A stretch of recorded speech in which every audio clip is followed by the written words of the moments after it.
Hola, ¿qué tal? Espero que se escuche bien ahora.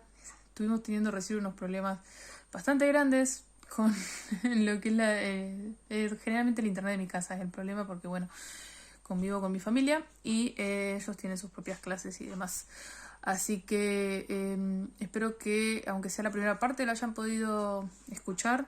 Y si no, no se preocupen porque estábamos haciendo como un repaso más general y obviamente tratando de yo explicarlo de otra forma, a ver si les servía lo que era el concepto de las tres formas de entender la libertad según la racionalidad de cada época que Hegel plantea, ¿sí?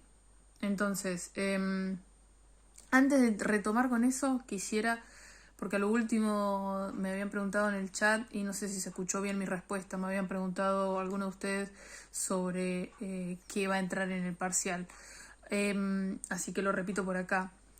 Son tres autores los que vimos Hobbes, Rousseau, Hegel. Entran los tres. De Hobbes tuvimos clases presenciales, pero hay una que está grabada, presten la atención. Y después ya empezamos con Rousseau, están también grabadas, y las de Hegel, bueno, van a quedar grabadas también. Está más cortada por la situación, pero bueno. Así que presten atención. Ya sé que por ahí no soy lo más interesante de escuchar, pero les va a servir por ahí bastante. Y no solamente leer los textos, porque a mí lo que me interesa que sepan, lo charlamos, está en las clases, ¿sí? De Hobbes, recuerden las 5 preguntas guías que yo les había dado para que entiendan la teoría del Leviatán. Fíjense en esas 5 preguntas, las repetimos: ¿por qué habla Hobbes del estado de naturaleza? ¿Para qué? ¿En qué consistiría ese estado de naturaleza? Según Hobbes, ¿a qué se refiere Hobbes cuando dice que el hombre es el lobo del hombre? ¿Por qué decimos que el Estado es un agente que reduce la incertidumbre? ¿Qué sería el Leviatán? ¿Cómo nace? ¿Cómo se forma? ¿Cómo funciona? ¿Y cuáles serían las características del poder soberano según este autor? Son preguntas base para que ustedes puedan entender a Hobbes. Las vimos, las contestamos y están. Vean de nuevo los videos si no. Y lo que quiero con Rousseau que puedan hacer es un contraste, que puedan comparar y ver qué tienen en común, qué tienen de diferencia con Hobbes. Los dos son contractualistas. ¿En qué términos? ¿Cómo? Piensen en diferencias en cuanto a hombre en estado de naturaleza, que para uno era egoísta, para el otro era inocente, por qué son diferentes, que me puedan hablar y comparar, que puedan ver las diferencias en cuanto al estilo de gobierno que proponen según la finalidad que para ellos debía tener el Estado, ¿sí? Que es distinta para cada uno. ¿A qué estilo de gobierno van a tender, van a estar proponiendo? Que piensen las diferencias en cómo se da el contrato, entre qué partes, ¿no? Decíamos que en Hobbes eran individuos que pactan para ser súbditos de un solo soberano que mantiene su estado de naturaleza, etcétera, y que en cambio Rousseau eran personas que pasaban a ser ciudadanos, ¿no? Que transforman el tipo de libertad que tienen para entonces es ciudadanos y comunidad. Bueno, por ejemplo, piensen en esto de Rousseau, recuerden el tema de la voluntad general y piensen en un estado planteado tal cual como Rousseau lo dice, qué problemas puede llegar a haber, qué problemas puede llegar a traer, y en Hobbes también, si tuviéramos un estado tal cual lo plantea Hobbes, qué problema podría llegar a traer. ¿Sí? Eso, que puedan hacer esa relación. Y después ya con Hegel, que estuvimos viendo y que ahora voy a hablar un poco más de Hegel. No se preocupen, pero quería aclarar esto porque capaz que a alguno de ustedes le parece lo más importante y no quiero que estén buscándolo tanto. De Hegel, vean qué lugar tiene el Estado en su filosofía, ¿sí? Presten atención a cómo retoma la idea de libertad que ya venimos viendo con Hobbes y Rousseau, cómo la retoma de esas consideraciones y para pensar lo que es la libertad en una tercera forma, la más alta según él, que es la vida ética, que ahora vamos a desarrollar de nuevo un poquito más por si no se escuchó bien. Y piensen en el concepto de Geist, que decíamos G-E-I-S-T, no me lo van a escribir mal, por favor. En el concepto de Geist, ¿en qué importancia tiene esto para el concepto de Estado que Hegel plantea? Piensen en ese contraste de pensar al individuo como un resultado, no como el inicio, no pensar primero el individuo para ver cómo llegamos al Estado, sino de pensar a partir de la familia, sociedad civil, cómo llegamos al Estado y cómo a través del Estado se conforma el individuo, cómo a través de estas tres instituciones se conforma el individuo. El individuo es a lo que llegamos, ¿sí? Es como, el- no es el inicio, es el resultado del desarrollo teórico que está haciendo Hegel. Y recuerden qué sentido tiene pensar estas tres instituciones de familia, sociedad civil, comercial y Estado, que tienen que ver con cómo piensa políticamente Hegel, y ese cambio de enfoque que hace a los modos de relacionarnos, ¿sí? Y pensar el Estado como un modo de relacionarnos, más que como un modo de organizarnos jurídicamente, ¿sí? De una forma abstracta. Perdón, mis pelos. Pero bueno. Entonces, esto es lo que vamos a ver en el parcial, ¿sí? Yo les voy a dar a las 10 de la noche, les voy a publicar 2 o 3 consignas, ustedes las copian en un Word, escriben, contestan y antes de las 12 de la noche me lo envían. Ese es el parcial. Es un montón de tiempo para escribir si ustedes ya tienen en mente más o menos de qué van a escribir. ¿Se entiende? Pero si ahí en ese momento que ven las consignas se van a poner a ver los videos de nuevo, por ahí les va a resultar poco el tiempo. No quiero decir que no lo puedan hacer, porque la verdad es que si tienen maña lo pueden hacer. Y bueno, a mí no se preocupen que uno se da cuenta cuando lee si lo han entendido o no. Y a mí más que la exactitud, lo que me importa es que lo hayan podido relacionar, que lo hayan podido comprender, que lo puedan comunicar. ¿Ok?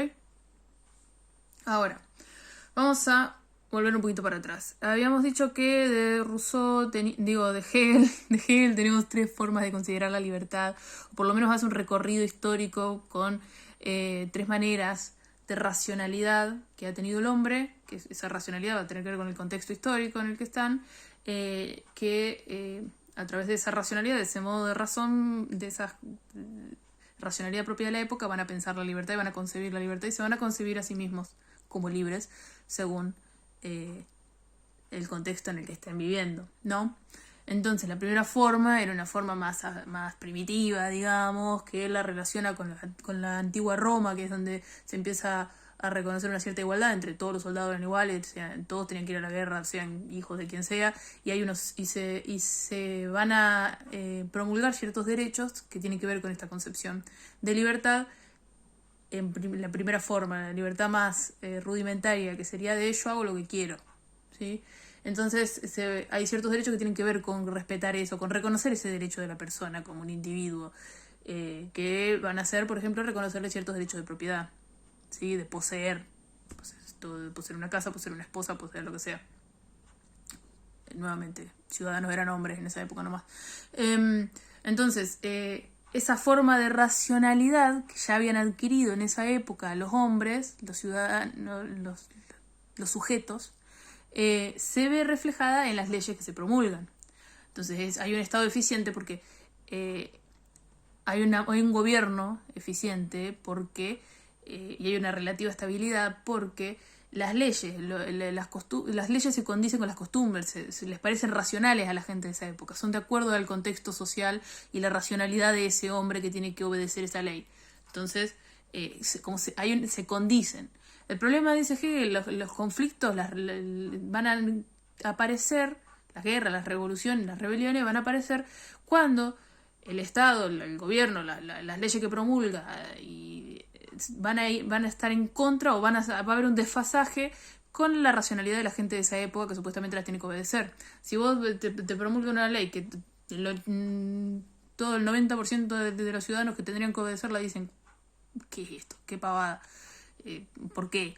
Si nos parece a todos una locura, no va de acuerdo a nuestra racionalidad, entonces van a salir conflictos, van a aparecer guerras, va a haber rebeliones, no va a ser efectivo ese Estado, va a ser leyes vacías, por más que haya una ley que dice hay tal Estado argentino, tiene tal bandera, tiene tal himno, nace el conflicto cuando esa racionalidad no se ve reflejada en esas leyes, en ese Estado, en ese modo de gobierno, ¿sí? Entonces, por ejemplo, eso es lo que pasó cuando llega el segundo modo de ver la libertad, que ya tenían los ciudadanos franceses en la época ya de la modernidad, de los primeros años de la modernidad. ¿Qué pasa? Había un Estado, que era el rey de Francia y la corte y demás, que ya no se condecía con la racionalidad de los franceses, que tenía que hacer caso, y que ya habían llegado a había evolucionado. Recuerde que para Hegel la historia es como el proceso por el cual la racionalidad va evolucionando, la razón va evolucionando y se va conformando ese Geist.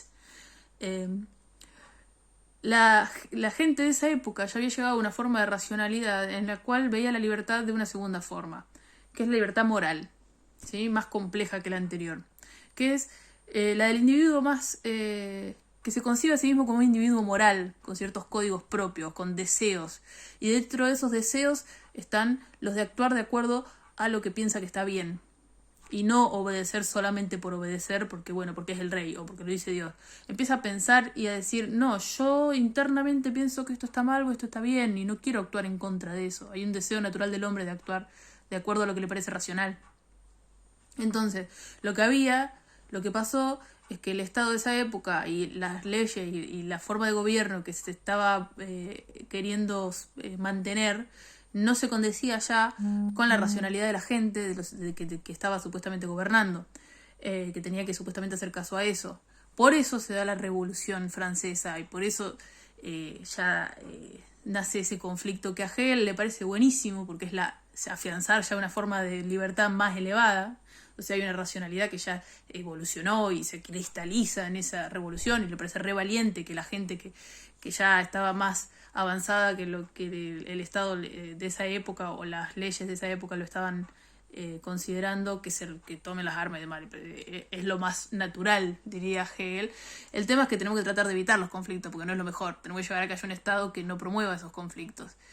Y además no le gustó la Revolución Francesa, que terminó en un montón de muertes, en un montón de rebelión, pero que fue un quilombo generalizado, donde terminó volviendo el rey y donde hubo un montón de decapitaciones en la plaza y que terminó siendo extremista, dice Rousseau.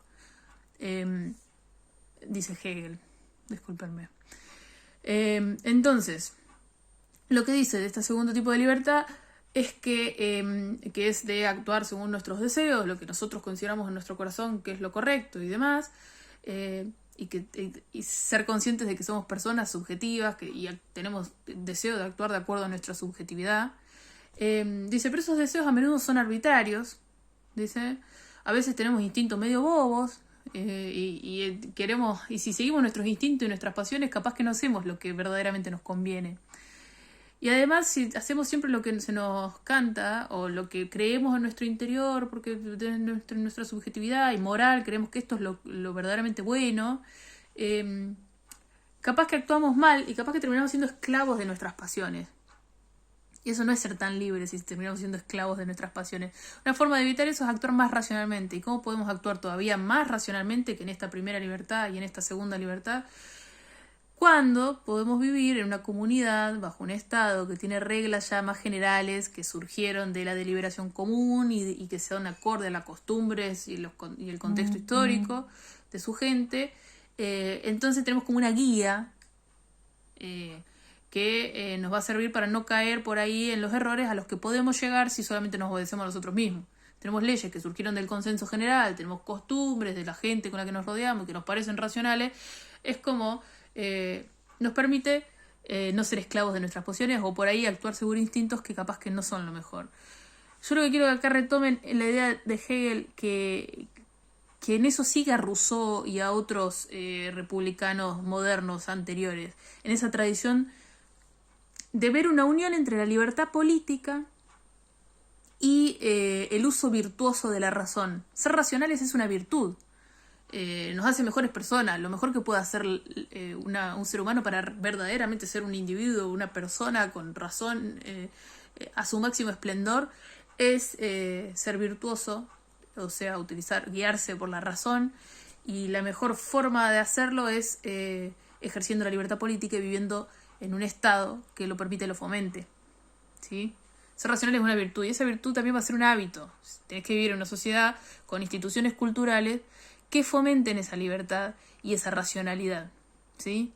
Entonces, lo que dice Hegel es hay que prestarle atención a cómo nuestros deseos son formados, estos deseos que seguimos en la segunda libertad o en la primera forma de libertad.